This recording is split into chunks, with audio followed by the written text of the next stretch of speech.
اور یہ قرآن مجید میں بیوی کے لیے امرأتن کا لفظ بھی استعمال ہوا ہے اور زوجہ کا لفظ بھی استعمال ہوا ہے۔ عمومی طور پر اگر آپ اس الفاظ پر غور کریں گے، عمومی طور پر یہ ہے کہ زوجہ کا لفظ وہاں استعمال ہوا ہے جہاں بیوی اور خاوند ہم خیال ہو، یعنی وہ بیوی فرمانبردار ہے، وہ بیوی جو ہے اپنے خاوند کی اطاعت کرنے والی ہے، تو اس کے لیے زوجہ کا لفظ استعمال ہوا ہے۔ اور جہاں وہ اطاعت کرنے والی نہیں ہے، وہ ہم خیال نہیں ہے اپنے خاوند کے ساتھ، وہاں امرأہ کا لفظ استعمال ہوا ہے۔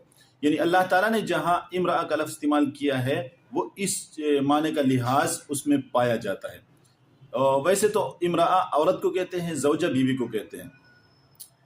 تو مثال کے طور پر یا آدم اسکن انت وزوجک الجنہ، آدم اور ان کی بیوی کے لیے زوجہ، آدم کی بیوی کے لیے زوجہ کا لفظ استعمال ہوا ہے۔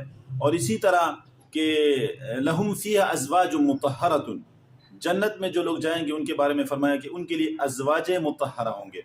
اور اگر بیوی کی بات کریں تو امرأۃ فرعون، فرعون کی بیوی ہم خیال نہیں تھے، اور امرأۃ نوح و امرأۃ لوط یہ ہم خیال نہیں تھے۔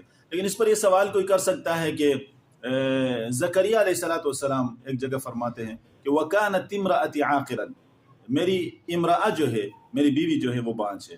تو یہاں تو امرأہ تو اپنی بیوی کے لیے انہوں نے استعمال کیا۔ تو میں نے اس لیے کہا تھا کہ جہاں اللہ تعالیٰ نے زوجہ کا لفظ استعمال کیا ہے وہاں اس معنی کی رعایت موجود ہے۔ یہاں تو زکریا علیہ السلام کہتے ہیں کہ امرأتی عاقرا، جبکہ اللہ تعالیٰ اس دوسری جگہ فرماتے ہیں وَوَهَبْنَا لَهُ يَحْيَىٰ وَأَصْلَحْنَا لَهُ زَوْجَهُ، یہاں بھی اللہ نے اس کے لیے زکریا علیہ السلام کی بیوی کے لیے زوجہ کا لفظ استعمال کیا ہے۔